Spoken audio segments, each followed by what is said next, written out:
నమస్తే, welcome to mid day debate. నేను భవాని. దేశవ్యాప్తంగా ప్రారంభమైన జనగణన ప్రక్రియ ఇప్పుడు తెలుగు రాష్ట్రాల్లో సెగలు పుట్టిస్తోంది. దశాబ్దాలుగా వెనుకబడిన వర్గాల నుంచి వినిపిస్తున్న ఒకే ఒక్క డిమాండ్ బీసీ గణన. అయితే కేంద్ర ప్రభుత్వం విడుదల చేసిన తాజా మార్గదర్శకాల్లో బీసీల కోసం ప్రత్యేక కాలం లేకపోవటం ఇప్పుడు రాజకీయ దుమారానికి దారితీస్తోంది. అసలు దేశంలో సగం కంటే ఎక్కువ జనాభా ఉన్న బీసీలను లెక్కించడానికి ప్రభుత్వం వెనకాడుతోంది. ఎందుకు? దీని వెనుక ఉన్న సాంకేతిక శాస్త్రీయ పరిణామాలు ఏంటి? ఇది కేవలం పాలనాపరమైన లోపమా, లేక బీసీలకు చట్టబద్ధమైన హక్కులను దూరం చేసే రాజకీయ కుట్ర?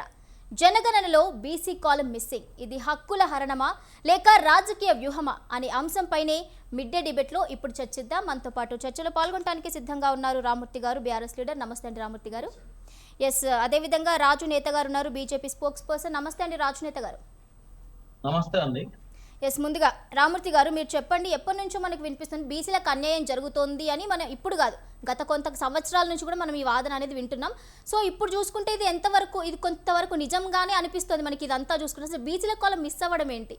ముఖ్యంగా 70 స్వాతంత్ర భారతదేశంలో మనకు రాజ్యాంగం అమల్లోకి వచ్చిన తర్వాత అప్పటి నుంచి ఇప్పటి వరకు బీసీలను ఒక ఓటు బ్యాంక్ లాగా యూజ్ చేసుకున్నారు తప్ప వాళ్ళకి రాజ్యాధికారాన్ని శాశ్వతంగా దూరం చేసి ఒక రాక్షస్థానాన్ని పొందుతున్న ఈ కేంద్రంలోని ఇరు పార్టీలు, ముఖ్యంగా అయితే కాంగ్రెస్ పార్టీ, దాని తర్వాత కొన్ని రోజులు జనతా పార్టీ ఉన్నది, దాని తర్వాత మళ్ళీ కాంగ్రెస్ వచ్చింది, దాని తర్వాత మళ్ళీ ఇప్పుడు బీజేపీ పార్టీ. ముఖ్యంగా ఏంటంటే మొన్న కూడా, ఎందుకంటే సెన్సెస్లో ఖచ్చితంగా మేము కులగణనతో పాటు జనగణనతో పాటు కులగణన కూడా చేస్తామన్న మాట ఇచ్చిన తర్వాత పూర్తిగా ఈ రోజు కాలం లేకపోవడం అయితే సిగ్గుచరం. వాస్తవంగా చెప్పాలంటే వాళ్ళు అసలు వాళ్ళకు మానవత్వం ఉన్నదా లేదా బీసీల పట్ల అన్నది కూడా వాళ్ళకు కూడా అర్థం చేసుకోవాలి. ఇంకోటి ఏంటంటే నేను బీసీని అని చెప్పుకునే మోడీ కూడా అంతకుముందు ఆయన ఓసీ, దాని తర్వాత ఆయన కులం మారింది, దాని తర్వాత అక్కడ జరిగిన పలు పరిణామాల్లో వాళ్ళు బీసీలకు వచ్చిల్లు అన్నది కూడా దేశవ్యాప్తంగా అందరికీ తెలుసు. సరే, ఇప్పుడు ఏంటంటే రాష్ట్రంలో అదేవిధంగా దేశంలో ముఖ్యంగా బీసీలను ఏ విధంగా యూజ్ చేసుకున్నారన్నది కూడా కొంచెం నేను కులంకుశంగా చెప్పడానికి ప్రయత్నం చేస్తాను. ఎందుకంటే ముఖ్యంగా రాష్ట్ర ప్రభుత్వం, ఈ రాష్ట్రంలో ప్రభుత్వం రానికి, కాంగ్రెస్ ప్రభుత్వం రానికి బీసీలను ఒక గొర్రెల్లాగా వాడుకున్నారు. ఎందుకంటే మేము బీసీలకు అది చేస్తాం ఇది చేస్తాం, మేము వచ్చిన తర్వాత మొత్తం మీ తలరాతలు మారిపోతాయి, మేము 42% స్థానిక ఎన్నికల్లో చేస్తామంటే నిజంగా చెప్తున్నా గొర్రెల్లాగా నమ్మిన బీసీ సోదరులకు వాస్తవంగా నేను అసలు జాలి చూపెట్టాలో లేకపోతే ఒక బీసీ బిడ్డగా బాధపడాలో నాకు అర్థం కావట్లేదు. ముఖ్యంగా ఏంటంటే 42% స్థానిక ఎన్నికల్లో అంటే స్థానిక ఎన్నికల్లో సర్పంచ్లుగా, ఎంపీటీసీలుగా, జెడ్పీటీసీలుగా మిగిలిపోవాలి. అంటే ఎమ్మెల్యేలు మీరే, ఎమ్మెల్సీలు మీరే, అదేవిధంగా ఇక ఎంపీలు మీరే. అంటే ఎంత ద్రోహం అండి ఇది. నేను క్లియర్గా ఆ రోజే చెప్పిన, 42% గుడ్డిగా నమ్మకండి, మేమెంతున్నామో మాకంత కావాలని మొదటిసారిగా వాదించిన దాంట్లో నేను ఒక్కని. ఎందుకంటే ముఖ్యంగా దేశ జనాభాలో, రాష్ట్ర జనాభాలో 60% కంటే ఎక్కువ ఉన్న బీసీ జనాభా ఇప్పటికి కూడా ఎమ్మెల్యేలు, ఎమ్మెల్సీలు కాకుండా ఓన్లీ స్థానికంగా ఈ విధంగా కుదించబడ్డారు అంటే కారణం వాళ్ళే కాదా? అదేవిధంగా 42% మేము ఇస్తాం స్థానిక ఎన్నికల్లో, సర్పంచ్ ఎన్నికలు అన్నారు, ఇచ్చిల్లా? ఇవ్వలేదు. అదేవిధంగా వచ్చిన 6 నెలల్లో జనగణన పూర్తిగా కులగణన చేసి మొత్తం చేస్తామన్నారు, చేసిల్లా? అదేవిధంగా డ్రామాలు, అదేవిధంగా లోపల ఒకటి బయట ఒకటి ఉన్న కాంగ్రెస్ పార్టీ. దాని తర్వాత సరే ఇదంటే మీరు రాజ్యాంగ సవరణ చేయాలి, పెద్ద సమస్య, దాన్ని మీరు చేయలేకపోయారు. మరి మీరు అన్నయ్య, ఎందుకంటే స్థానిక అయితే కాంట్రాక్టులో 42% బీసీలకు ఇస్తున్నారు. ఒక్క కాంట్రాక్ట్లో చూంచండి, ఇప్పటి వరకు లక్షల కాంట్రాక్ట్లు నడిచినాయి కదా రాష్ట్రంలో, ఒక్కలకన్నా ఇచ్చిల్లా? అదేవిధంగా 20 కోట్ల చొప్పున ప్రతి బడ్జెట్లో పెడుతున్నారు. ఎంత పెద్ద అబద్ధం అంటే ప్రతి బడ్జెట్లో 5,000 నుంచి 6,000 వరకు పెట్టి, అది కూడా దాదాపు 20% కూడా ఖర్చు పెట్టలేదు ఇప్పటికి 2 బడ్జెట్లో. అదేవిధంగా అధికారంలోకి వచ్చిన 100 రోజుల్లో 2వ దశ గొర్రెలు పంపినారు. గొర్రెలు కాదుగా, గొర్రెలను కాపాడి కుక్కలను కూడా ఇచ్చే పరిస్థితి కూడా ఇప్పుడు లేదు రాష్ట్ర ప్రభుత్వం. అదేవిధంగా ఈత చెట్ల పెంపకానికి ఈ వాస్తవంగా చెప్పాలంటే ఈ దుర్మార్గులు ఈత చెట్ల పెంపకానికి ప్రతి ఊళ్ళో 5 ఎకరాల భూమి ఇస్తానరండి. ఎంత పెద్ద అబద్ధం అండి. 5 ఎకరాలు ఎక్కడైనా వచ్చిందా? ఇచ్చే పరిస్థితి ఉందా? అదేవిధంగా దళారీ వ్యవస్థ లేకుండా గొర్రెలను కొనుగోలుకు 2 లక్షలు డైరెక్ట్ అకౌంట్లో వేస్తానరండి. ఎవరి అకౌంట్లో వేనా? మరి ఇప్పుడు నేను అడుగుతున్నా, ఎవరి అకౌంట్లో వేనాయి? మేము ఒక గౌరవ కేసీఆర్ గారు, ఎందుకంటే కొట్లాడి తెచ్చుకున్న తెలంగాణలో బీసీల పాత్ర కూడా చాలా గొప్పగా ఉన్నదని 7,000 మందిని వాస్తవంగా ఇక్కడ నుంచి ఫారెన్కి పంపి వాళ్ళను ఉన్నత విద్య కోసం పంపడం జరిగింది. అదేవిధంగా ఒక్కొక్కరికి 20 లక్షలు ఇవ్వడం కాకుండా వాళ్ళ వీసా ఖర్చులకు కూడా 50,000 జేబులో పెట్టి పంపించిన గొప్ప ప్రభుత్వం మాది. అదేవిధంగా 1,28,00,000 గొర్రెల పంపిణీ కూడా చేసినాం. ఎందుకంటే ఇటు కుల వృత్తులను కూడా దాదాపు 2 లక్షల లబ్ధిదారులకు లబ్ధి చేకూరింది. అదేవిధంగా ఒక యూనిట్ అంటే 20 గొర్రెలు, ఒక మేకపిల్లి ఇవ్వడం జరిగింది. అదేవిధంగా చేపపిల్లల పంపిణీ ముదిరాజ్ సోదరులకు అయితే 30 కోట్ల నుంచి 40 కోట్ల చేపపిల్లను మేము పంచడం జరిగింది. అదేవిధంగా 27,000 మత్స్యకారుల సంఘాలకు మేము ఈ చేప పిల్లం పంచడం జరిగింది. అదేవిధంగా ఇటు మీట్ కానీ లేకపోతే ఫిష్ కానీ మొత్తం దేశవ్యాప్తంగా ఎక్కువ ఉత్పత్తిలో ఒక ముందడుగేయడం జరిగింది. ఈ విధంగా కుల వృత్తులను బలోపేతం చేసుకుంటూ అదేవిధంగా మేము ఉన్నత విద్య అంటే చదువుకోవాలి, దాంతోపాటు చదువుతోనే పేదరిక నిర్మూలన అవుతున్న ఉద్దేశంతో బీసీలకు ఎంతో కొంత చేసినాం. అదేవిధంగా మేము ఏదైతే స్థానిక ఎన్నికల్లో ముఖ్యంగా ఏంటంటే ఇప్పుడు 23% చేసిళ్ళు, 23% చేసిళ్ళు, మీరు అన్యాయం చేసిళ్ళు కేసీఆర్ గారని అనే కుక్కలకు మరోసారి చెప్తున్నా. 23% చేయడానికి కారణం వాళ్ళని గోపాల్ రెడ్డి అదేవిధంగా స్వప్నారెడ్డి అనే వాళ్ళని. ఎందుకంటే మీ స్థానిక ఎన్నికల్లో కొంచెం పెంచుకొని పోతా అన్న క్రమంలో మేము అసెంబ్లీలో సమావేశం ఏర్పాటు చేసి దాన్ని ముందు చేసే క్రమంలో సర్పంచుల సంఘం అధ్యక్షుడు ఏదో గోపాల్ రెడ్డి అదేవిధంగా ఈ స్వప్నారెడ్డి కాంగ్రెస్ సంబంధించిన కోర్టుకు వెళ్ళడం జరిగింది. కోర్టుకు వెళ్ళడం వల్ల దాన్ని వెంటనే 2018లో ఆపడం జరిగింది. దాన్ని ఏ విధంగా అధిగమించాలన్నది ఒక 50% మహిళలకు మేము పర్సంటేజ్ ఇచ్చి స్థానిక ఎన్నికలు అయ్యాం. అంటే 50% మహిళలను పెడితే అందులో బీసీలు కూడా వస్తారు కాబట్టి అందుకనే ఈ రోజు మొన్న లాస్ట్ అయిపోయిన సర్పంచ్లో 52 నుంచి 53% బీసీలు సర్పంచులు అదేవిధంగా ఎంపీటీసీలు జడ్పీటీసీలు ఉంటాయి. అదేవిధంగా రాజ్యాంగం మారవాలన్నప్పుడు కేసీఆర్ గారు తీవ్రంగా చెప్పడం జరిగింది. దాని తర్వాత రాజ్యాంగం మారాలి కేసీఆర్ ఎట్లా అంటాడు నెక్స్ట్ డేనే క్లియర్గా చెప్పడం జరిగింది. అదేవిధంగా బీజేపీ వాళ్ళు కానీ కాంగ్రెస్ వాళ్ళు కానీ అట్లా మాట్లాడతారు కేసీఆర్ కథాకారకని అంటే ఎస్ బీసీలు వాళ్ళు ఎంతున్నారో వాళ్ళని అదుగుతున్నారు, అందుకని రాజ్యాంగ సవరణ కావాలి, అందుకే రాజ్యాంగంలో మార్పులు తేవాలని చెప్పిన. అదేవిధంగా ఎస్సీలు ఎంతమంది ఉన్నారో వాళ్ళకు వాస్తవంగా చెప్పాలంటే వాళ్ళు ఇంకా కూడా వాళ్ళ గ్రామాలు కానీ వాళ్ళ పేదరికం కానీ నిర్మూలన కావాలంటే ఖచ్చితంగా రాజ్యాంగ సవరణ దేవాల్సిందని చెప్పిండు. అదేవిధంగా మహిళలు కూడా ముఖ్యంగా ఏంటంటే ఆస్తిలో వాటా అడుగుతున్నారు, వాళ్ళకు కూడా ఖచ్చితంగా అన్నిట్లో చట్టసభల్లో దాంతోపాటు ఇక్కడ కూడా వాళ్ళకు సమాన హక్కులు రావాలని వాస్తవంగా కేంద్రానికి దిక్సూచిలాగా నిలిచిండండి కేసీఆర్ గారు. ఇక్కడ 33% కాదండి అమలు చేసిన స్థానిక ఎన్నికల్లో 50% అమలు చేసిన గొప్ప గనుడు వాస్తవంగా దేశానికి దిక్సూచిగా నిలిచిన గనుడు అయితే కేసీఆర్ గారు. 50% ఏదైతే మేము స్థానిక ఎన్నికల్లో మహిళలను పెట్టినాం అదేవిధంగా కేంద్రానికి కూడా పంపినాం. 33%కి మేము కూడా అనుకూలంగా తీర్మానం చేసినాం, ఆడు కూడా పంపడం జరిగింది. ఇలాగా కొంత మేము మార్పు తీసుకురావడానికి ప్రయత్నం చేసినాం తప్ప ఎక్కడ కూడా మేము ఏ విషయంలో కూడా కాంప్రమైజ్ కాలేదు. కానీ ఏంటంటే ఎన్నికల్లో ఓటమి గెలుపులు అన్నది వాస్తవంగా ఏ పార్టీకైనా సహజమే. ఈ రోజు ముఖ్యంగా మా 25 వసంతాలు పూర్తి చేసుకున్న సందర్భంగా రాష్ట్ర ప్రజలకు అదేవిధంగా మా పార్టీ శ్రేణులందరికీ శుభాకాంక్షలు తెలియజేస్తున్నాను. ఎస్ రాజునేత గారు. మేడం ఎస్ రాజునేత గారు, మరి మీరేమంటారు? ఇప్పటి వరకు మరి రామూర్తి గారు మాట్లాడిన మాటలైతే ఇప్పుడు రాష్ట్రంలో కానివ్వండి లేదంటే కేంద్రంలో కానివ్వండి ఏ ప్రభుత్వం ఉన్నా కూడా బీసీలకు మాత్రం ఎటువంటి న్యాయం జరగట్లేదు, వివక్ష చూపుతున్నారు అని అంటున్నారు. సో మీ అభిప్రాయం ఏంటి? అందరికీ నమస్కారం అండి. నమస్తే. ఈరోజు దేశవ్యాప్తంగా కులగణనతో పాటు జనగణన అనేటువంటి అంశాన్ని మొట్టమొదటిసారిగా అంటే 1950 నుంచి ఇప్పటి వరకు పరిశీలన చేస్తే అంటే జనగణన మనకు 1872 సంవత్సరంలో ప్రారంభమైంది బ్రిటిష్ వారి పరిపాలనలో. అప్పటి నుంచి ఇప్పటి వరకు చూసుకుంటే ఒక్కసారి కూడా దేశంలో జనాభా గణనతో పాటు కుల గణన అనేది ఎప్పుడు కూడా జరగలేదు. ఈ దేశాన్ని ఎక్కువ సంవత్సరాలు పరిపాలన చేసినటువంటి కాంగ్రెస్ పార్టీ హయాంలో కూడా ఏనాడు కూడా జనగణనతో పాటు కులగణన జరగలేదు. ఫస్ట్ టైము రికార్డు స్థాయిలో ఈరోజు కులగణన కూడా చేస్తామని చెప్పేసి బాజాప్తా ప్రకటించినటువంటి పార్టీ ఈరోజు భారతీయ జనతా పార్టీ. ఎస్ ఇందాక రామూర్తి అన్న మాట్లాడినట్టు కొన్ని వాస్తవాలు ఆయన కూడా చెప్పిండు. ఏమని తెలంగాణ రాష్ట్రంలో ఏం జరిగింది, బీసీలకు ఏం ఒరిగింది, కాంగ్రెస్ పార్టీ ఇచ్చినటువంటి బీసీ డిక్లరేషన్ అమలు, కామారెడ్డి డిక్లరేషన్ అమలు ఏం జరిగింది అనేది చాలా క్లియర్ గా అన్న కూడా చెప్పిండు.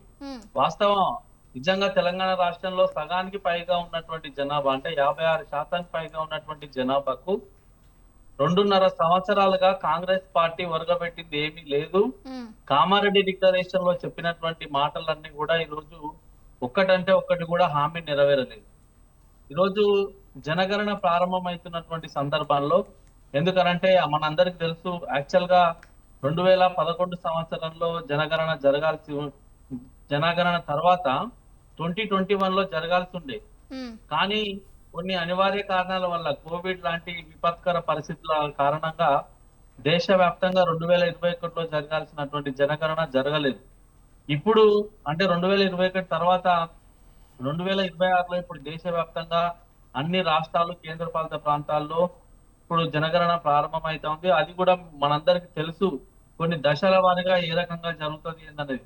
ఫస్ట్ చెప్పింది కేంద్ర ప్రభుత్వం ఏమని, ఫస్ట్ ఏంది ఒక దేశవ్యాప్తంగా ఉన్నటువంటి అన్ని ఇళ్ల జాబితాను మొదట ఐడెంటిఫై చేయడం జరుగుతుంది. ఇల్లు ఐడెంటిఫై చేసిన తర్వాత ఇళ్లలో ఉన్నటువంటి జనాభాను గణన చేయడం జరుగుతుంది. ఉమ్, సో ఇప్పుడు ప్రారంభమైనటువంటి ఈ జనాభా గణన 2027 వరకు కూడా జరుగుతుంది కాబట్టి దేశవ్యాప్తంగా ఉన్నటువంటి ప్రజలందరూ కూడా ఇందులో స్వచ్ఛందంగా పాల్గొనాలి ఒకటి.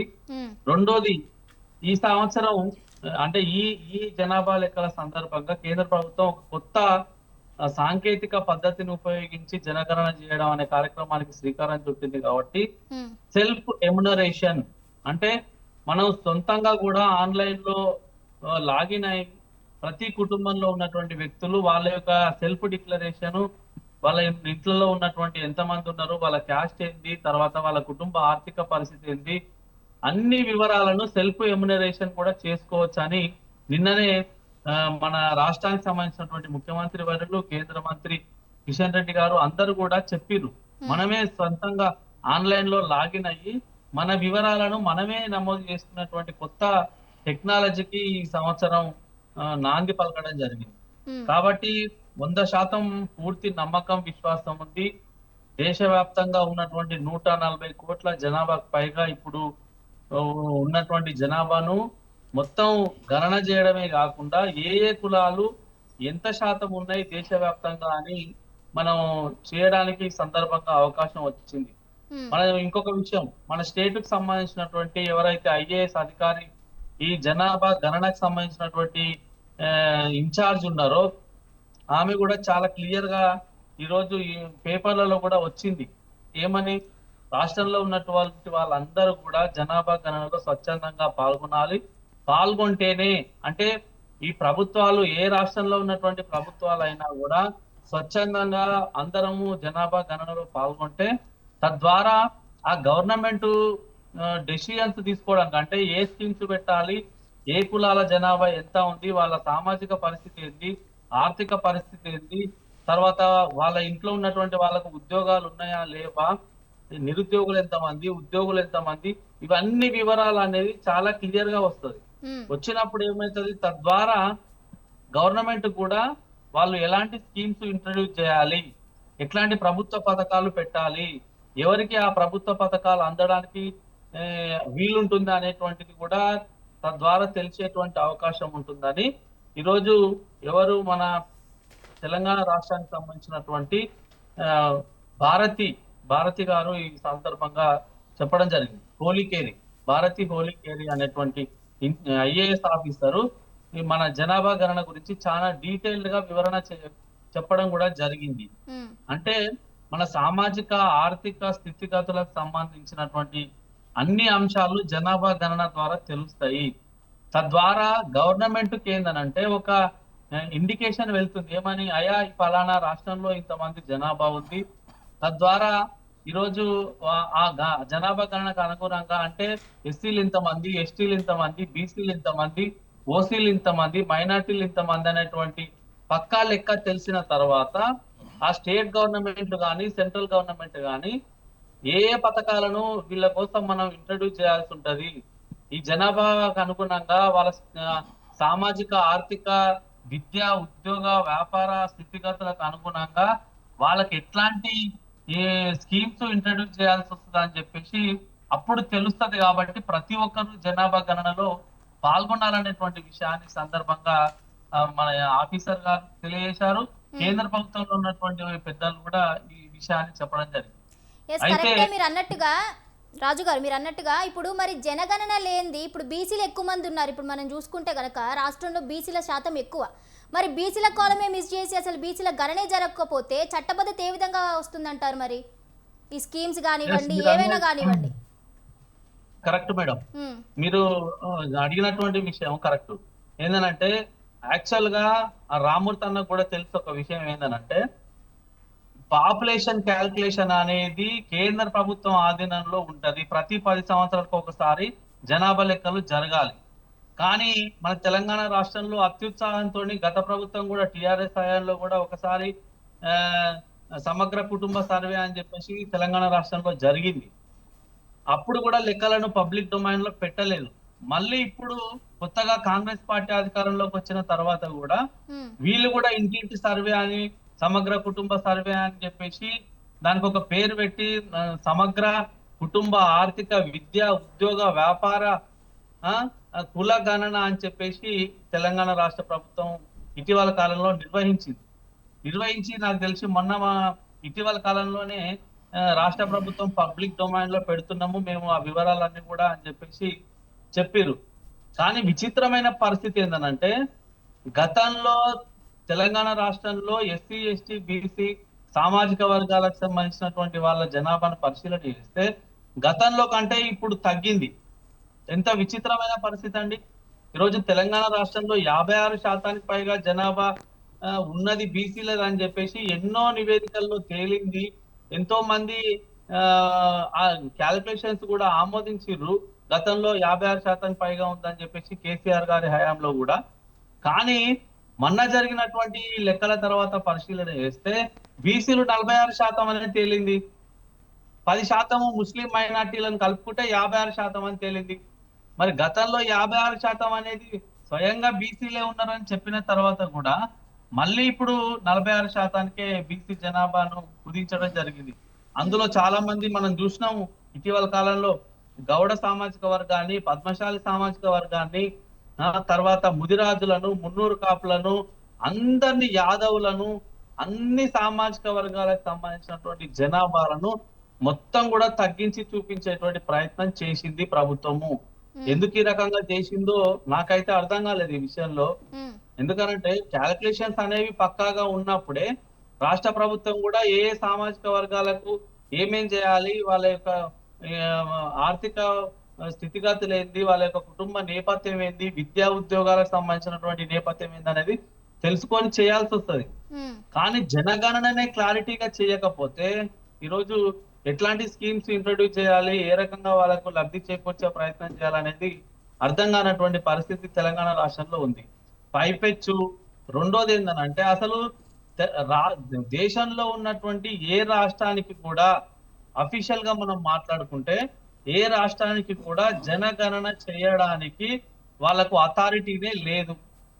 ఎందుకనంటే పాపులేషన్ సెన్సస్ పాపులేషన్ అనేది అసలు కేంద్ర ప్రభుత్వం ఆధీనంలో ఉంటది. వాళ్ళు చాలా పకడ్బందీగా ఎన్యుమరేటర్లను పెట్టి ట్రైనింగ్ శిక్షణ కార్యక్రమాన్ని ఇచ్చి ఈ రోజు లక్షలాది మంది ఉద్యోగులను ఈ రోజు అపాయింట్మెంట్ చేసి నెలల తరబడి వాళ్ళకి ట్రైనింగ్ ఇచ్చిన తర్వాత అఫీషియల్ గా ఎన్యుమరేటర్లు అందరూ కూడా ఇళ్లలోకి వెళ్ళి ఈ రోజు పాపులేషన్ సెన్సస్ తీసుకొస్తారు. కానీ ఈ రోజు రాష్ట్ర ప్రభుత్వాలు ఎందుకు అత్యుత్సాహాన్ని ప్రదర్శించి ఈ రోజు జనాభా లెక్కలను చేసి మన రాష్ట్రంలో వీళ్ళు ఇంతమంది ఉన్నారు, వీళ్ళు ఇంతమంది ఉన్నారు అని చెప్పేసి కులాల కుంపటి పెట్టేటువంటి ప్రయత్నం చేసిరో ఇప్పటి వరకు అయితే అర్థం కాలేదు. రెండోది సరే తేల్చిర్రు, సమగ్ర కుటుంబ సర్వేలు చేసిర్రు, కులగణన చేసిర్రు అనుకుందాం తెలంగాణ రాష్ట్రంలో. మరి మీరు చేసినటువంటి కులగణనకు అనుగుణంగా వాళ్ళకు ఎస్సీ ఎస్టీ బీసీ సామాజిక వర్గాలకు మైనార్టీలకు చేసింది ఏమన్నా ఉందా? మరి కామారెడ్డి డిక్లరేషన్ ఎక్కడ పోయింది? ఇందాక రామూర్తి అన్న అడిగిండు అదే విషయాన్ని కూడా కాంగ్రెస్ పార్టీకి సంబంధించినటువంటి నాయకులను. ఎటుపోయింది కామారెడ్డి బీసీ డిక్లరేషన్? ఎన్నో ఊకదంపుడు ప్రయోగాలు చేసిర్రు. వేరే పక్క రాష్ట్రాల నుంచి కూడా ముఖ్యమంత్రులను, తర్వాత డిప్యూటీ సీఎంలను తీసుకొచ్చిర్రు. కామారెడ్డి డిక్లరేషన్ ప్రకటించినప్పుడు మేము బీసీలకు సంబంధించి అధికారంలోకి వస్తే 20,000 కోట్ల బడ్జెట్ ను ప్రతి సంవత్సరం పెడతాం, 5 ఏళ్లలో 1,00,000 కోట్ల రూపాయలను పెడతాం అని చెప్పిర్రు. ఎక్కడైనా పెడుతున్నా మేడం? 9,000 కోట్లు బడ్జెట్ లో పెట్టిర్రు మొన్న బీసీలకు సంబంధించి. మరి 20,000 కోట్లు ప్రతి సంవత్సరం ఏడబెట్టిర్రు. ఇప్పటికే 2 బడ్జెట్లు అయిపోయినాయి. మరి 1,00,000 కోట్ల రూపాయలు ఏ రకంగా పెడతారు 5 ఏళ్లలో? బీసీ స్టడీ సర్కిళ్లకు నిధులు లేవు, బీసీ హాస్టళ్లకు నిధులు లేవు, బీసీ స్కాలర్షిప్లు లేవు, విదేశీ విద్య కోసం పోతున్నటువంటి బీసీ విద్యార్థులకు ఓవర్సీస్ స్కాలర్షిప్లు లేవు. ఇప్పటి వరకు వాళ్ళ సంఖ్య ఎంతనో తేల్చేటువంటి పరిస్థితి లేదు. బీసీ ఎవరైతే యువత ఉన్నారో వాళ్ళకు వ్యాపారాలు చేసుకోవడానికి ప్రోత్సాహకాలు ఇస్తలేరు, లోన్స్ ఇస్తలేరు, సబ్సిడీ కింద ఇచ్చేటువంటి రుణాలను ఇస్తలేరు. అన్ని రకాలుగా ఈ రోజు బీసీలను నయవంచనకు గురి చేసిర్రు.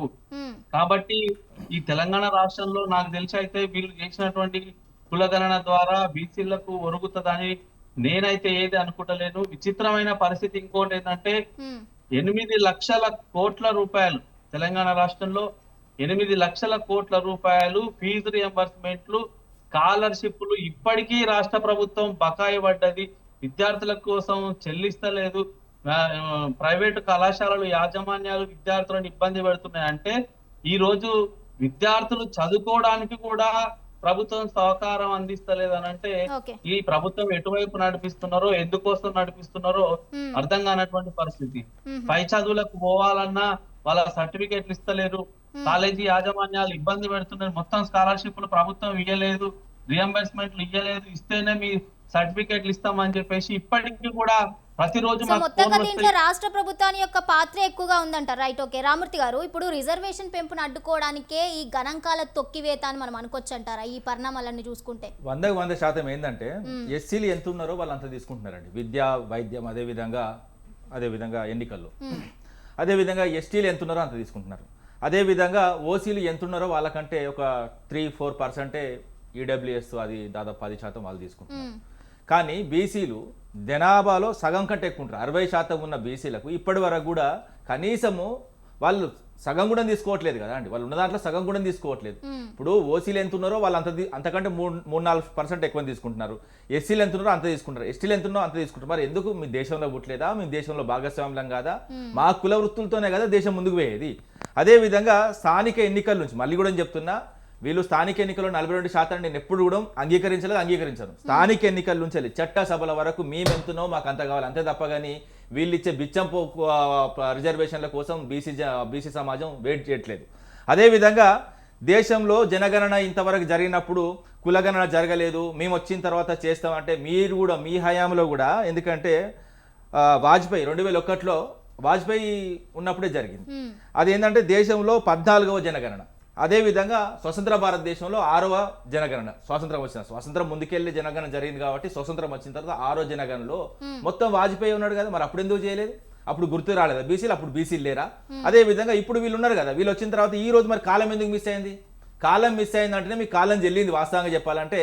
మళ్ళీ కూడా చెప్తున్నా, ఇదే విధంగా చివరిసారి 2011లో జరిగింది. సరే 2021లో కోవిడ్ వల్ల జరగలేదు. ఇప్పుడు 2026లో ఖచ్చితంగా చేయాలి. చేసిన తర్వాత మొత్తం జనాభా ఎంత ఉన్నదో, అదేవిధంగా బీసీలో ఎంత ఉన్నదో తేల్చిన తర్వాత చట్టసభల్లో ముఖ్యంగా పార్లమెంట్లో సుదీర్ఘంగా 2-3 రోజులు చర్చ పెట్టి రాజ్యాంగ సవరణ చేసి బీసీలు ఎంత ఉన్నారో వాళ్ళ వాటా తేల్చిన తర్వాత వాళ్ళకు హక్కుగా రావాల్సిన పార్లమెంట్ నుంచి, అసెంబ్లీ నుంచి, స్థానిక సంస్థల వరకు రిజర్వేషన్లు చెల్లిస్తేనే వాస్తవంగా బీజేపీ నమ్ముతాం.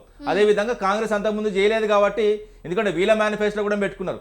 అప్పుడు వీళ్ళ మేనిఫెస్టోలో పెట్టుకుని వీళ్ళు మోసం చేసిండ్రు, ఇప్పుడు వాళ్ళ మేనిఫెస్టోలో పెట్టి వాళ్ళు మోసం చేస్తున్నారు.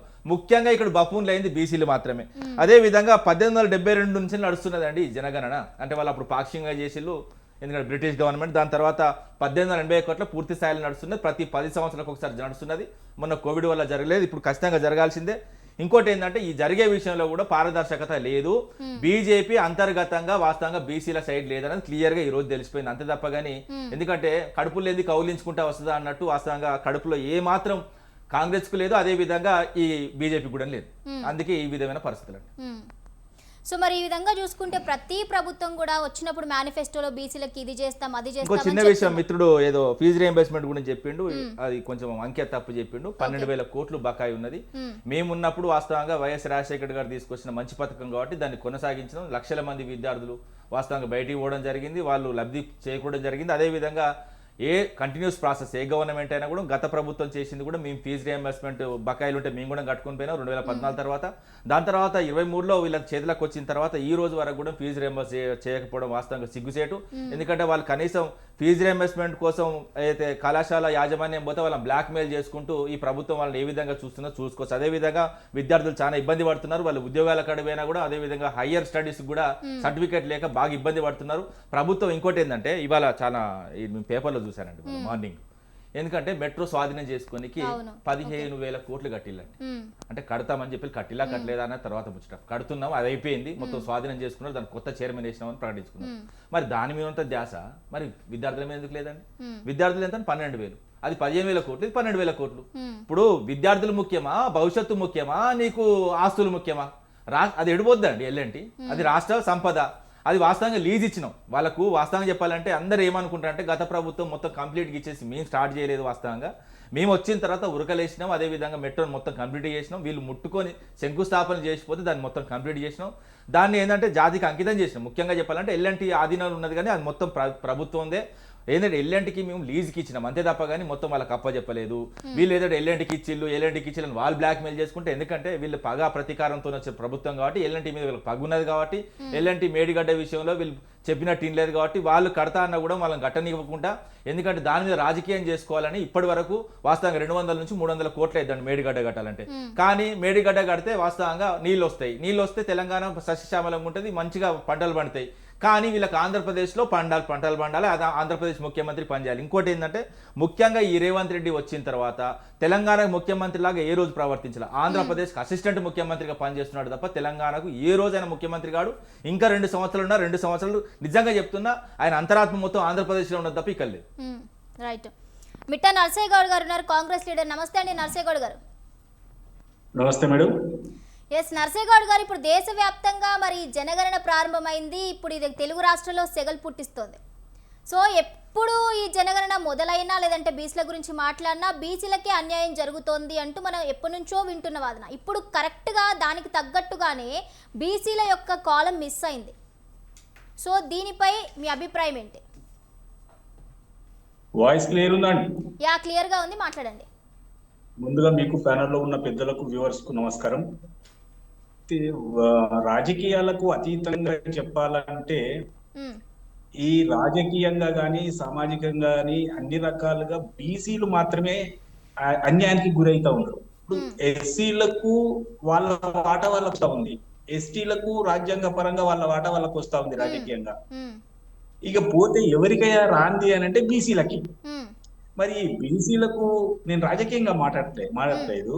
నేనేమంటే ఈ బీసీలకు ఎప్పుడు న్యాయం జరుగుతుంది? ఏ ప్రభుత్వం, మా ప్రభుత్వం, మీ ప్రభుత్వం అని కాదు, కానీ అసలు సామాజికంగా మార్పు రావాలని నేను కోరుకుంటాను.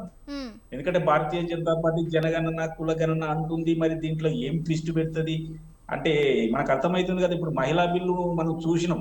ఇప్పుడు 2023లో మహిళా బిల్లును వాళ్ళు పాస్ చేసి 29 ఎలక్షన్ లో మేము అమలు చేస్తామని చెప్పి మళ్ళా అవసరానికి మళ్ళీ రివర్స్ తీసుకొచ్చి మళ్ళీ ప్రవేశపెట్టి మేము చేస్తామంటే అడ్డం పడ్డామని ఇట్లా తికమకలు చేసి, అంటే అందులో కూడా బీసీ కోటా లేకుండా మైనారిటీ కోటా లేకుండా చేయడం, అంటే బీసీలకు రాజకీయంగా అన్యాయం జరుగుతుంది అనేది వాస్తవం. ఈ ప్రభుత్వం, ఆ ప్రభుత్వం, నా ప్రభుత్వం వచ్చినా మరి అట్లా ఎట్లుంటుందో తెలియదు. కాబట్టి నేను కోరుకునేది ఏ ప్రభుత్వం అన్నా కానీ, నాది కూడా కానీ, బీజేపీ కానీ, ఇంకేదన్నా కానీ బీసీలకు రాజకీయ రిజర్వేషన్లు ఇచ్చే వేదికగా ఆలోచన చేయాలని వ్యక్తిగతంగా నేను కోరుకుంటాను. బీసీ కాలం మిస్ అయితే ఎవరు నర్సయ్య గౌడ్ గారు వాయిస్ కట్ అవుతుందండి. నర్సయ్య గౌడ్ సామాజిక సిగ్నల్ లేదు.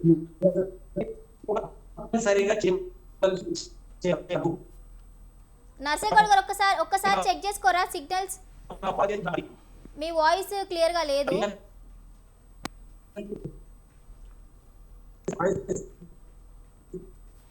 నర్సయ్య గౌడ్ గారు, నా వాయిస్ వినిపిస్తోందా మీకు? సిగ్నల్ లేదు నర్సయ్య గౌడ్ గారు, కొంచెం ఒకసారి చూసుకోండి. ఎస్, అంతవరకు మనం రాజునేత గారితో మాట్లాడదాం. రాజునేత గారు, ఎస్, ఇప్పుడు మాట్లాడిన 2 మాటల్లో అయినా కూడా ఏమంటున్నారంటే, సరే ప్రభుత్వం ఎవరిదైనా కానివ్వండి, అది మా ప్రభుత్వమైనా కానివ్వండి లేదంటే మీ ప్రభుత్వమైనా కానివ్వండి, కానీ ఏ ప్రభుత్వం వచ్చినా కూడా బీసీలకు అన్యాయమే జరుగుతుంది అంటున్నారు. అండ్ అదేవిధంగా చూసుకుంటే మరి ఏ స్కీమ్స్ ప్రకటించినా లేకపోతే కులగణన కానివ్వండి, జనగణన కానివ్వండి, ఎలాంటివి ప్రకటించినా కూడా కేంద్రం అనేది ఒక ఫిట్టింగ్ పెట్టి కూర్చుంటుంది అని అంటున్నారు.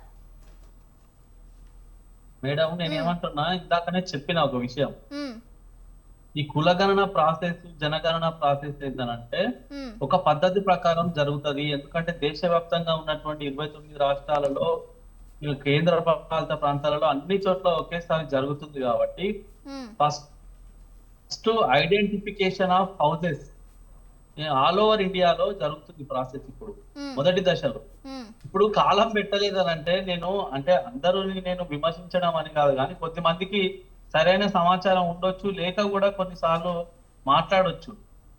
ఐడెంటిఫికేషన్ ఆఫ్ హౌసెస్ అనేటువంటి విషయంలో అన్ని ఇండ్లను కూడా మనం ఐడెంటిఫై చేయాలి. ఆ ఇండ్లను ఐడెంటిఫై చేయడంలో కులాలకు సంబంధించినటువంటి ప్రస్తావన వస్తుందా అంటే ఒక మాట? ఇళ్లను ఐడెంటిఫై చేయడం అనేది చాలా కామన్ గా అంతా దేశం అంతా కూడా జరుగుతుంది. అందులో కులాలకు సంబంధించినటువంటి కాలం అనేది ఉండదు.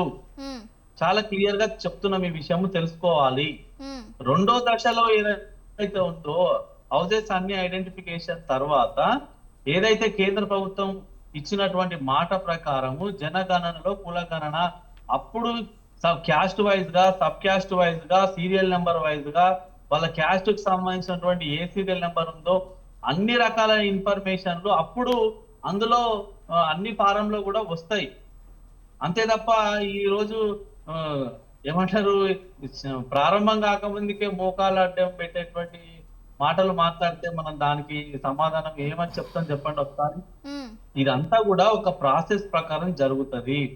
ఈరోజు కేవలం మన తెలంగాణ రాష్ట్రంలోనే ఆమె భారతి గారు చెప్పినటువంటి వివరాల ప్రకారం చూస్తే దాదాపు 80,000 మందికి పైగా ఎన్యుమరేటర్లకు ఇప్పటికే ట్రైనింగ్ క్యాంపులు నిర్వహించి ఉన్నారు. ఎట్లెట్లా చేయాలి, ఫస్ట్ హౌసెస్ అన్ని కూడా ఎట్లా ఐడెంటిఫికేషన్ చేయాలి, తర్వాత జనాభా లెక్కలు తీసుకునేటప్పుడు ఏ వివరాలను తీసుకోవాలి, ఒకవేళ హౌసెస్ కి లాగుంటే ఎట్లా చేయాలి, తర్వాత కుటుంబ యజమానికి సంబంధించినటువంటి వివరాలు నమోదు చేసేటప్పుడు ఏ రకంగా చేయాలి, సెల్ఫ్ ఎన్యుమరేషన్ సంబంధించినటువంటి మనమే ఆన్లైన్ లో మొట్టమొదటిసారి టెక్నాలజీ ప్రకారం ఉపయోగించి లాగిన్ అయ్యి మన వివరాలను నమోదు చేసేటప్పుడు ఎట్లాంటి జాగ్రత్తలను తీసుకోవాలి, క్యాస్ట్ వివరాలను నింపేటప్పుడు ఏ రకంగా తీసుకోవాలి, మన ఇంట్లో చదువుకున్న వాళ్ళు ఎంతమంది ఉన్నారు, ఉద్యోగాలు ఉన్న వాళ్ళు ఎవరైనా ఉంటే వాళ్ళకి సంబంధించినటువంటి అన్ని వివరాలను నింపేటప్పుడు ఏ రకంగా తీసుకోవాలి జాగ్రత్తలు అనేది 80,000 మంది పైచీలకి ఈరోజు తెలంగాణ రాష్ట్రంలో అందరికి అధికారులకు ఈరోజు ట్రైనింగ్ ఇచ్చి ఆ ట్రైనింగ్ క్యాంపులు కంప్లీట్ చేసి మొదటి దశలో ఈరోజు ప్రారంభం చేసుకుని ఉన్నాము. అంతే తప్ప ఈరోజు ఏదో కావాలని అందులో ఆ కాలం పెట్టలేదు అని అంటే ఫస్ట్ ఫేజ్ లో హౌసెస్ ని ఐడెంటిఫై చేస్తున్నాము. హౌసెస్ ని ఐడెంటిఫై చేసేటువంటి కార్యక్రమంలో ఏ రకంగా ఈ ఇల్లు ఎస్టీలదా, ఇల్లు ఎస్టీలదా, బీసీలదా అని ఫస్ట్ మనం ఐడెంటిఫై చేయడానికి లేదు కదా. హౌసెస్ అంతా ఐడెంటిఫికేషన్ అయిన తర్వాత ఎన్యుమరేటర్లు అప్పుడు రెండో దశలో ఇంట్లో ఉన్నటువంటి వాళ్ళ వివరాలు నమోదు చేసేటప్పుడు క్యాస్ట్ సెన్సెస్ కూడా ఖచ్చితంగా ఈసారి నమోదు చేయబోతున్నాము. మొట్టమొదటిసారిగా ఈసారి దేశం 75 సంవత్సరాల స్వతంత్ర భారతదేశ చరిత్రలో భారతీయ జనతా పార్టీ ఆధ్వర్యంలో ఈసారి జరిగేటువంటి జనాభా లెక్కలు అత్యంత ప్రతిష్టాత్మకమైనవి. అందులో ఖచ్చితంగా ఎవరు ఎంతనో వాటా తేలబోతుంది. తేలిన తర్వాత చూసినాం మన పార్లమెంట్ లో మహిళలకు సంబంధించినటువంటి రిజర్వేషన్ బిల్లు విషయంలో కూడా కాంగ్రెస్ పార్టీ ఎట్లా మోకాలు అడ్డం పెట్టి వ్యతిరేకంగా వాళ్ళు ఓటేసి ఆ బిల్లును వీగిపోయేటట్టు చేసిరో మళ్ళీ ఇప్పుడు ఈ జనాభా లెక్కలు వచ్చిన తర్వాత 100కి 200% మహిళలకు 33% రిజర్వేషన్లు ఏ రకంగా ఇవ్వాలనేది కూడా ఎట్లా ఆ బిల్లును ఓకే చేయాలి, ఎట్లా పార్లమెంట్ లో బిల్లు ప్రవేశపెట్టి దాన్ని పాస్ చేపియాలనేటువంటి విషయం కూడా ఖచ్చితంగా ఈ జనగణన తర్వాత జరగబోతుంది. బీసీలకు కూడా ఇందాక రామూర్తి అన్న మాట్లాడినట్టు 56% పైగా దేశంలో అంటే 80 కోట్ల మంది దేశంలో ఈరోజు బీసీలు ఉన్నారని చెప్తున్నాం. వాస్తవానికి లెక్క ఇంకా రావాలి, తేలాలి. తేలిన తర్వాత కూడా ఖచ్చితంగా జనాభా గణన ప్రకారం ఎవరి వాటా ఎంత అనేది కూడా తేలుతుంది. వాస్తవమే ఎస్టీలకు వాళ్ళ వాటా ప్రకారం రిజర్వేషన్ సంబంధించి వాళ్ళ వాటా వాళ్ళకున్నది, ఎస్టీలకు ఉన్నది. ఇప్పుడు బీసీల విషయంలో ఖచ్చితంగా వాళ్ళ రాజకీయ వాటా కూడా ఎంత ఉండాలనేది ఖచ్చితంగా జనాభా గణన తర్వాత తేలపోతుంది. 100% ఎవరైతే ప్రధానమంత్రిగా ఉన్నటువంటి నరేంద్ర మోడీ గారు ఈసారి కంకణబద్ధమై ఉన్నారు ఖచ్చితంగా బీసీలకు న్యాయం జరగాలని. అందుకోసమే కదా మేడం గత 2014 నుంచి ఇప్పటి వరకు భారతదేశంలో బీసీలకు ఏ ప్రభుత్వం చేయనంతటువంటి అభివృద్ధి కార్యక్రమాలు, పథకాలను ఈ రోజు బీసీల కోసం ప్రవేశపెట్టింది. పిఎం విశ్వకర్మ పేరిట 18 రకాల అందిస్తుంది. అన్ని రకాల 27% ఓబీసీ రిజర్వేషన్లను అన్నిట్లలో పెట్టింది. మొట్టమొదటిసారిగా కాంపిటేటివ్ ఎగ్జామ్స్ సంబంధించి మెడికల్ దాంట్లో కానీ, జేఈలో కానీ అన్నిట్లలో ఈ రోజు 27% ఓబీసీలకు రిజర్వేషన్లు ఇస్తున్నది. కాబట్టి 100% నమ్మకం ఉంది, పూర్తి విశ్వాసం ఉంది. ఈ జనగణన తర్వాత ఎవరి వాటా ఎంతనో తేలుతుంది. తేలిన తర్వాత వాళ్ళ యొక్క సామాజిక, ఆర్థిక, విద్యా, ఉద్యోగాలలో ఉన్నటువంటి స్థితిగతుల ఆధారంగా డిస్టర్బెన్స్ వాళ్ళకు ఎలా న్యాయం చేయాలనేది కేంద్ర ప్రభుత్వం, రాష్ట్రాలు రైట్. ఓకే రాజు గారు చెప్పండి. ఒక్క నిమిషం ఆగండి. ఇప్పుడు ఏదైతే జనగణన నడుస్తుందో 33 క్వశ్చన్స్ అడుగుతున్నారండి. 33 క్వశ్చన్స్ లో ఇంటి నంబరు, అదే విధంగా జనగణన ఇంటి నంబరు, ఇంటి ఫ్లోర్ ఎలా నిర్మించారు, గోడల నిర్మాణం, పైకప్పు నిర్మాణం, గృహ వినియోగం, గృహస్థితి, కుటుంబ సభ్యుల సంఖ్య, ఇంట్లో నివసించే వారి సంఖ్య. కేవి గౌడ్ గారు మీ దగ్గర నుంచి డిస్టర్బెన్స్ వస్తుందండి. మ్యూట్ చేయండి. ఆడియో మ్యూట్ చేయండి. నేను మీ దగ్గరకు వచ్చినప్పుడు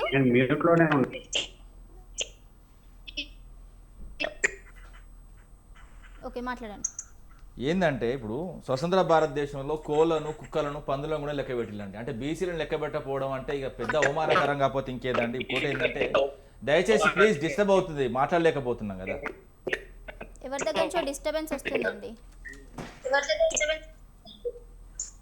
కేవి గౌడ్ గారు ఏం లేదండి. ఇప్పుడు ఏదైతే జనగణనలో లెక్క పెట్టేది 33 క్వశ్చన్స్లో జనగణన ఇంటి నంబరు, ఇంటి ఫ్లోర్ నంబరు, ఇంటి ఫ్లోర్ ఏ విధంగా నిర్మించిల్లు, గోడ నిర్మాణం ఎట్లా జరిగింది, పైకప్పు నిర్మాణం ఎట్లా జరిగింది, గృహ వినియోగం, గృహస్థితి, కుటుంబ సభ్యుల సంఖ్య, ఇంట్లో నివసించే వారి సంఖ్య, కుటుంబ యజమాని పేరు, కుటుంబ యజమాని జెండరు, అదేవిధంగా కుటుంబ యజమాని ఎస్సీ, ఎస్టీ, ఇతర వర్గాలను అన్నారు తప్ప ఇక్కడ బీసీలది చేయలేదు.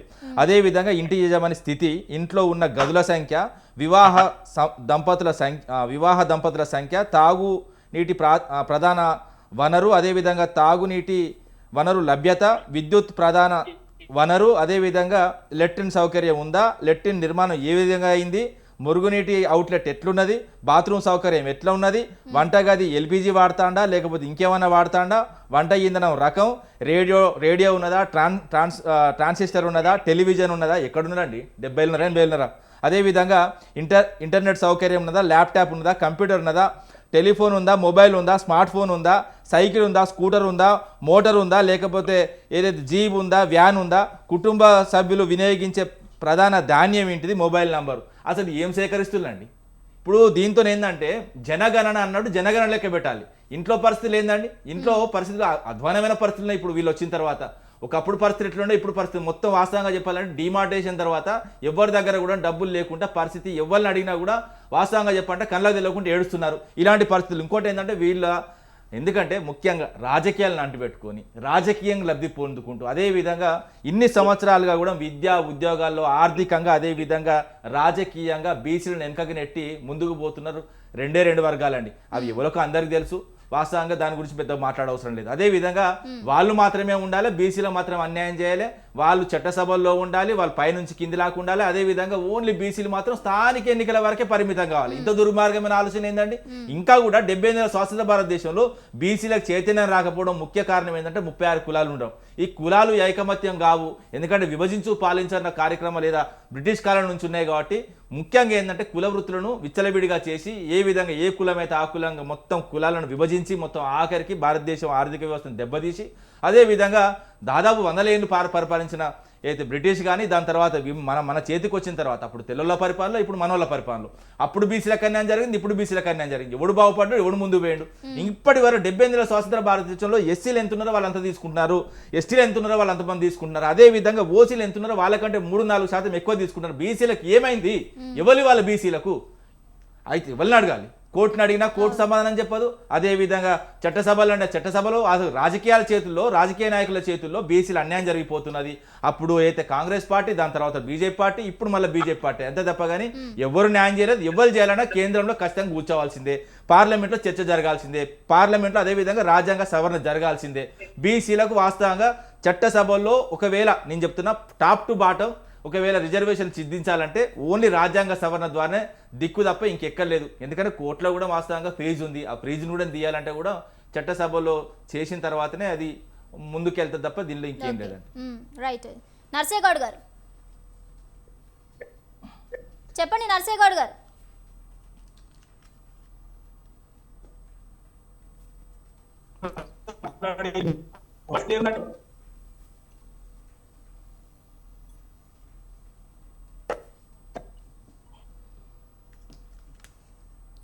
రైట్. నర్సయ్య గౌడ్ గారు.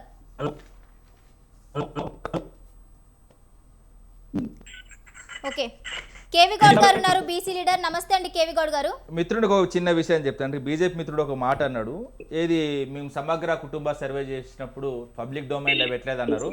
పబ్లిక్ డొమైన్లో పెట్టినాము. పబ్లిక్ డొమైన్లో పెట్టిన తర్వాత కాంగ్రెస్ ప్రభుత్వం వచ్చిన తర్వాత మొదటి అసెంబ్లీ నడుస్తున్న క్రమంలో ఆ సైట్లోకి వెళ్ళి డిలీట్ చేసిన వెంటనే గౌరవ కేటీఆర్ గారు లేచి అడగడం జరిగింది, ఎట్లా డిలీట్ చేసి మీరు, ఎందుకంటే పబ్లిక్ డొమైన్లో పెట్టింది ఎట్లా డిలీట్ చేసినా అవసరమైతే మీరు అసెంబ్లీకి సంబంధించిన రికార్డ్ చెక్ చేసుకోండి, ఎందుకంటే అది కుట్రపూరితంగా డిలీట్ చేసింది, ఎందుకంటే బీసీల జనాభా తెలియకుండా చేసింది అప్పుడు కాంగ్రెస్ మాత్రమే. మళ్ళా ఎందుకంటే ఈ విషయం తెలుసుకోవాలని చెప్తున్నా. ఓకే, కేవి గౌడ్ గారు. నమస్తే అండి కేవి గౌడ్ గారు. నమస్తే అండి, ప్యానల్ సభ్యులందరూ కూడా నమస్కారం. Good evening. ఎస్, అదేవిధంగా ఇప్పుడు దశాబ్దాలుగా వెనుకబడిన వర్గాల నుంచి వినిపిస్తున్న ఒకే ఒక్క డిమాండ్ బీసీ గణన. అయితే ఇప్పుడు ఈ బీసీ గణనలోనే బీసీ కాలం మిస్ అయింది. అండ్ అదేవిధంగా మనం ఎప్పటి నుంచో చూస్తున్నాం కూడా, ఎన్ని ప్రభుత్వాలు మారినా బీసీలకు అన్యాయమే జరుగుతోంది అని చెప్పి. సో ఒక బీసీ లీడర్గా మీ అభిప్రాయం ఏంటి దీనికి సంబంధించి? ముందుగా దేశవ్యాప్తంగా జరుగుతున్నటువంటి ఈ జనగణన, ఈ సెన్సస్ లో కులాల వారీగా లెక్కలు తీయాలి. ఈ దేశంలో ఎన్ని కులాలు ఉన్నాయి అనేటువంటి విషయాన్ని లెక్కలు తీయాలి. వారిలో ఆర్థికంగా అభివృద్ధి చెందినటువంటి కులాలు ఏమున్నాయి అనేటువంటిది ఆ డాటా ద్వారా బయటకు వెళ్ళబడుతుంది. ఏ కులాల దగ్గర వ్యాపారాలు ఉన్నాయి, ఏ కులాల దగ్గర భూములు ఉన్నాయి, ఏ కులాలు ఉద్యోగాల్లో స్థిరపడ్డారు, అసలు ఈ స్వతంత్ర భారతంలో ఎవరికైనా అన్యాయం జరిగింది లేనిది పూర్తిగా తెలియాలి అంటే క్లియర్గా జనగణన అని చేసేటువంటి దాన్ని సెన్సస్ లో కులాల వారీగా లెక్కలు తీయాల్సినటువంటి అవసరం ఉంది.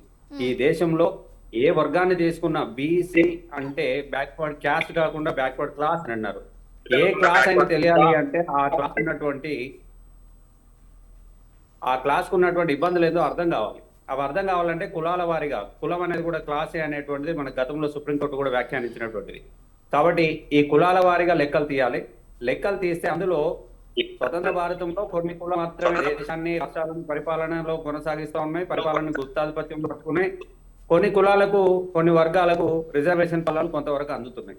ఇందులో ఏ రకంగా కూడా అసలు భారత రాజ్యాంగంలోనే ఇబ్బందులకు గురవుతున్నటువంటి వ్యక్తులు, భారత రాజ్యాంగం ద్వారా ఇబ్బందులకు గురవుతున్నటువంటి వ్యక్తులు ఓబీసీలు. ఈ ఓబీసీలను వాళ్ళని కూడా షెడ్యూల్ చేయకపోవడం వలన, వాళ్ళని ప్రత్యేకంగా పరిగణించకపోవడం వలన ఈ పరిస్థితులు తలెత్తినాయి. ఎలాగైతే 341, 342లో వ్యాఖ్యానించారో అదే విధంగా 340లో కూడా ఓబీసీలను కనుక ఆ రోజు డిక్లేర్ చేసి ఉంటే ఈ పరిస్థితులు ఉత్పన్నమయ్యే కాదు. ఇప్పటి వరకు ప్రభుత్వాలు అనేక సందర్భాల్లో మనకు జనగణన చేశాయి. 1931 తర్వాత జరిగినటువంటి ఈ స్వతంత్ర భారతావనిలో జరిగిన కులగణనలో, జనగణనలో ఎక్కడ కూడా కులాల వారీగా లెక్కలు తీయలేదు. దాని పర్యవసానమే మనకు దక్కాల్సినటువంటి బీసీలుగా, ఓబీసీలుగా వారికి దక్కవలసినటువంటి అవకాశాలు దక్కకుండా పోయినాయి. అనేక రకాలుగా ఓబీసీలు అంటే ఎవరు అనేది రాజ్యాంగబద్ధంగా గుర్తించడానికి 1990 దాకా టైం తీసుకున్నారు. 1947లో స్వాతంత్రం సిద్ధిస్తే 1990లో ఈ ఓబీసీలు అంటే ఎవరు అనేటువంటిది ఉన్నత కమిషన్ ద్వారా కొంతవరకు తెల్లమైంది. అప్పటి నుంచి ఇప్పటి వరకు రిజర్వేషన్లు అమలు చేస్తున్నాం. 27% రిజర్వేషన్లు ఓబీసీలకు విద్యా ఉద్యోగాల్లో అమలు చేస్తున్నాం అన్నారు. కానీ ఇప్పటికి కూడా ఏ రంగంలో కూడా ఆ మార్క్ దాటలేదు. 30 ఏళ్ళు పైగా ఇప్పటికి రిజర్వేషన్లు ఇంప్లిమెంట్ చేస్తున్నాం. అయినా సరే బీసీలు వాళ్ళ యొక్క వాటాని 27% అందుకోలేకపోతా ఉన్నారు. జనాభాలో వాస్తవంగా వాళ్ళు 50% పైగా జనాభా కలిగినటువంటి వర్గాలు బీసీలు. మరి 50% ఉన్న వాళ్ళకి 27% రిజర్వేషన్ డిక్లేర్ చేశారు. ఆ 27% కూడా అందుకోలేనటువంటి పరిస్థితి ఉంది. దారుణమైన పరిస్థితులు ఏంటంటే ఏ కేటగిరీ ఉద్యోగాల్లో మనం 17-18% కూడా ఇప్పటి వరకు అచీవ్ కాలేకపోయినాం. సో ఇలాంటి పరిస్థితులు ఉన్నాయి. కాబట్టి తప్పనిసరిగా జనగణనలో కులగణన చేయాల్సిందే. అందులో ఏ కులం వారు ఎట్లా ఉన్నారు, వారి ఆర్థిక పరిస్థితులు ఏంది, సామాజిక పరిస్థితులు ఏంది, ఉద్యోగ పరిస్థితులు ఏంది, ఉద్యోగాల పరిస్థితులు ఏంది, ఇతరతర రాజకీయాలు కావచ్చు, భూములు కావచ్చు, ఏ రంగాల్లో ఏ కులాలు ఉన్నాయనేటువంటిది తేటతెల్లం కావడానికి రాష్ట్రాల వారీగా డేటా అవసరం. ఈ సైంటిఫికల్ డేటా కలెక్ట్ చేయాలి. కానీ దురదృష్టవశాత్తు ఇప్పుడు ఉన్నటువంటి ఎన్డీఏ గవర్నమెంట్ కూడా ఓబీసీల యొక్క కులగణన చేయడం లేదు. ఎస్సీ ఎస్టీలోనూ కులగణన చేస్తూ ఉన్నారు, కానీ ఓబీసీల జనగణన చేయడానికి మాత్రం వాళ్ళు ఇంట్రెస్ట్ చూపించడం లేదు. గతంలో యూపీఏ గవర్నమెంట్ ఉన్నప్పుడు కూడా అనేక సందర్భాల్లో ఆ ప్రభుత్వాన్ని విమర్శించినటువంటి బీజేపీ ఇప్పుడు తాను అధికారంలో ఉండి కులగణన చేయడానికి ఎప్పుడో 2011 నుంచి చేసినటువంటిది ఇప్పటిదాకా 21 చేయాల్సింది చేయలేదు. ఇప్పుడు 26లోనైనా కనీసం చేస్తుందా అంటే కూడా ఖచ్చితంగా వాళ్ళ దగ్గర డాటా తీసుకోవడానికి ఇష్టపడడం లేదు. ఏదో నామమాత్రపు కులగణన చేసేటువంటి ప్రయత్నాలే ఇప్పటికైతే ఎన్డీఏ గవర్నమెంట్ కొనసాగిస్తూ ఉంది. దీనివల్ల బీసీ సమాజానికి తీరని నష్టం జరుగుతుందని ఈ సందర్భంగా స్పష్టంగా చెప్పదలుచుకున్నాం. ఎస్, అయితే ఇప్పుడు తెలుగు రాష్ట్రాల్లో కూడా ఈ బీసీ గణనపైకి సంబంధించి కూడా మరి నిరసనలు అయితే కూడా బగ్గుమంటున్నాయి. సో మరి మొత్తంగా అసలు ఫైనల్గా అసలు బీసీలకు న్యాయం జరిగే అవకాశం ఉందా లేదా? ఇప్పుడు బీసీలకు జనగణనలో బీసీల వాటా తేల్చకపోతే, బీసీల యొక్క ఆర్థిక సామాజిక స్థితిగతులు కనుక తెలియజేయకపోతే 100% ఎప్పటికైనా అన్యాయానికి గురవుతుంది. ఇంకా ఇప్పుడున్నటువంటి పరిస్థితుల్లో తీవ్రమైన అన్యాయానికి గురయ్యేటువంటి అవకాశాలు ఎక్కువగా ఉన్నాయి. పాలకులు కూడా ఆ దిశగానే కుట్రపూరితంగా వ్యవహరిస్తున్నటువంటి వాళ్ళు. బీసీ వర్గాల నుంచి నేటి వరకు కూడా ఒక ముఖ్యమంత్రి కాలేనటువంటి పరిస్థితులు ఉన్నాయి. వారి జనాభా దామాష ప్రకారం వారు ఎమ్మెల్యే సీట్లు కూడా గెలిపించుకోలేనటువంటి పరిస్థితులు ఉన్నాయి. గెలిచే చోట్ల సీట్లు కూడా ఇలా అనేక రకాల కుట్రలు ఉన్నాయి. ఒక ఆర్థికంగా ఒక్క వ్యాపారంలో కూడా బీసీలు తమదైనటువంటి గుత్తాధిపత్యం చూపించలేని పరిస్థితులు ఉన్నాయి. స్వతంత్ర భారతంలో వాళ్ళకు ఉద్యోగ ఉపాధి అవకాశాలు, వ్యాపార అవకాశాలు, కాంట్రాక్టులు ఇతరత్ర రంగాలలో వాళ్ళని అభివృద్ధి చేయడానికి కావాల్సినటువంటి ప్రణాళికలు కూడా ప్రభుత్వాల దగ్గర లేవు. ఏమైనా అంటే నామం మాత్రంగా ఏదో 1%, 2% చేసి మేము చాలా ఎక్కువ చేసాం అనేటువంటి ప్రచారాలు చేస్తూ ఉన్నారు. వాస్తవంగా మాత్రం ఈ దేశం స్వాతంత్రం వచ్చిన తర్వాత అత్యధికంగా నష్టపోయింది బీసీ. వృత్తులు సర్వనాశనం అయిపోయినాయి. వాళ్ళకున్న ఆత్మగౌరవాన్ని కోల్పోతా ఉన్నారు. నేడు వెట్టి చాకరీ చేసేటువంటి కూలీలుగా మిగిలిపోతున్నటువంటి పరిస్థితి ఈ దేశంలో, ఈ రాష్ట్రంలో ఓబీసీలదే అనేటువంటిది ఈ సందర్భంగా స్పష్టంగా చెప్పదలుచుకున్నాం. రైట్. మిట్ట నర్సేగౌడ్ గారు ఉన్నారా? నర్సేగౌడ్ గారు వీడియో ఆన్ చేసుకోండి.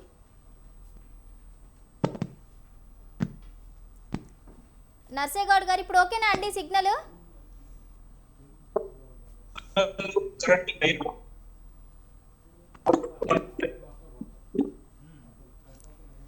Right, okay. రాజనేత గారు ఫైనల్ గా మీ కంక్లూజన్ ఏంటి?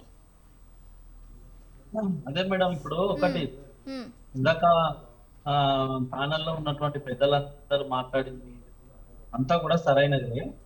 అయితే ఒకటి ఏంటనంటే మనకు మన జనాభా వాటా ప్రకారము ఏ వాటా రావాలన్నా కూడా, అంటే రాజకీయాల్లో వాటా రావాలన్నా, విద్యా ఉద్యోగాల్లో రావాలన్నా, ఉపాధి రంగంలో రావాలన్నా, మన వాటా మనకు రావాలంటే అసలు మనకు ఎంత ఉన్నాం అనేది ఇప్పుడు లెక్క తెలిసాల్సినటువంటి సమయం, సందర్భం ఆసన్నమైంది. ఆ పనిలో ఇప్పుడు కేంద్ర ప్రభుత్వం ఉన్నది కాబట్టి కేంద్ర ప్రభుత్వాన్ని మనం సపోర్ట్ చేయాల్సినటువంటి సమయం కాబట్టి, రెండవది పని కట్టుకొని ఈసారి కేంద్ర ప్రభుత్వం కూడా ఈసారి క్యాస్ట్ సెన్సెస్ ని ఖచ్చితంగా లెక్కించాలనేటువంటి కంకణం కూడా కట్టుకున్నది కాబట్టి 100% దేశవ్యాప్తంగా కులాల గణన కూడా చాలా పక్కాగా లెక్క తెలిసేటువంటి సమయంలో ఉన్నది ఇప్పుడు కేంద్ర ప్రభుత్వం. ఎందుకనంటే మేడం, కొన్ని విషయాల్లో మనం చూస్తే మీ పెద్దలకు కూడా అందరికి కూడా తెలిసి ఇక్కడ ఉన్న వాళ్ళకి కొన్ని స్టేట్లలో బీసీలు, కొన్ని స్టేట్లలో ఎస్టీలుగా ఉన్నారు. కొన్ని స్టేట్లలో ఉన్నటువంటి బీసీలు ఇంకా ఏమున్నది ఖచ్చితంగా ఉంటది. ఎక్కడైతే ఆర్థికంగా ముందుంటారో వాళ్ళు ఓసీలు అవుతారు. ఇప్పుడు గౌడ అన్నారు భయ్, గౌడల కర్ణాటకలో వాళ్ళు ఓసీలు, ఇక్కడికి వస్తే బీసీలు. అది ఏమున్నది గల్లా? ఏ రాష్ట్రంలో పొందాల్సిన ఆ రాష్ట్రంలో పొందుతారు. మరి అదేమున్నది అన్న? నువ్వు రాజ్యాంగాలు పొందుపరుస్తావు కదా. కంకణం కట్టుకోలేదండి. 33 కంకణాలు అలా ఒకటే చెప్తున్నా. మీరు కంకణం కట్టుకున్నా అన్నారు కానీ కంకణం కట్టుకోలేదు. 33 కంకణాలు కట్టుకున్నారు కానీ బీసీలకు సంబంధించి, గణనకు సంబంధించి మీరు కంకణం కట్టుకోలేదు. ఆ కంకణాన్ని కట్టుకుందామని తీసేక్కున్న సెటిల్ పడేసి 15 ఏళ్ల తర్వాత ఈ రోజు జనగణన జరుగుతుంది కాబట్టి 2007 తర్వాత జరగలేదు కదా. ఇప్పటి వరకు 15 years తర్వాత జరుగుతుంది కదా. ఎక్కడ జరుగుతుంది జనగణన?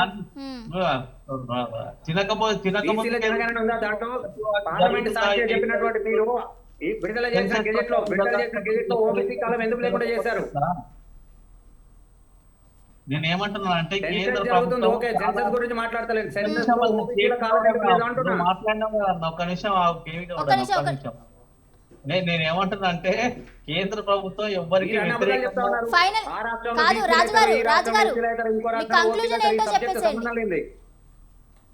నేనేమంటున్నా అంటే కేంద్ర ప్రభుత్వము అన్ని లెక్కలను తేల్చేటువంటి పనిలో ఉన్నది. ఇప్పుడు ఈ సంవత్సరం ప్రారంభమైంది. మొదటి దశలో ఈ రోజు అన్ని కూడా హౌసెస్ ఐడెంటిఫికేషన్ జరుగుతుంది. ఇదంతా కూడా నెక్స్ట్ ఇయర్ వరకు జరిగేటువంటి ప్రక్రియ. మనందరం సపోర్ట్ చేయాలి. ఈ ప్యానెల్ లో ఉన్న వాళ్ళం కూడా దీని మీద విస్తృతమైనటువంటి ప్రచారాన్ని చేయాలి. సెల్ఫ్ ఎమ్యునరేషన్ ఈసారి కొత్తగా తీసుకొచ్చారు. ఆన్లైన్ లో మనంతలకు మనమే మన కుటుంబ వివరాలను నమోదు చేసుకునేటువంటి ప్రక్రియ ఈసారి ఉంది. కాబట్టి మనందరం దీనికి విస్తృతంగా ప్రచారం కల్పించాలి. అప్పుడు అన్ని లెక్కలు తేలితే ఎవరికి ఏ వాటా ఎంత దక్కాలి, విద్యా ఉద్యోగాల్లో, వ్యాపారాల్లో, రాజకీయాల్లో, ఆర్థికంగా స్థితిగతుల ప్రకారం దక్కుతుంది. కాబట్టి కేంద్ర ప్రభుత్వం దానికి 100% కంకణం కట్టుకొని కంకణబద్ధంగా ఉంది. ఎవరి వాటా ప్రకారం వాళ్ళకు న్యాయం చేయడానికి 100% భారతీయ జనతా పార్టీ కేంద్రంలో ఉంది. ఎన్డీఏ ప్రభుత్వం 100% చేస్తుంది. కాబట్టి మనం అందరం కూడా సపోర్ట్ చేయాలని వేదిక సందర్భంగా అందరినీ కోరుకుంటున్నాం. Right, okay. కేవి గౌడ్ గారు ఫైనల్ గా మీ కంక్లూజన్ చెప్పండి.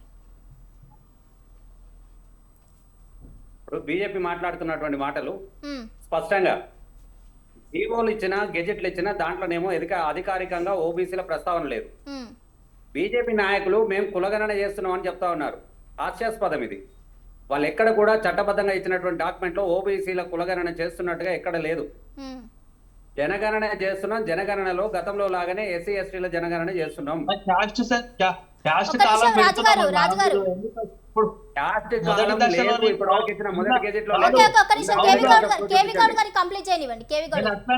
ఇప్పుడు నేను ఏమంటున్నా అంటే ఫస్ట్ ఫేజ్ లో ఐడెంటిఫికేషన్ ఆఫ్ హౌసెస్ అనేటువంటి ప్రక్రియ నడుస్తుంది. 33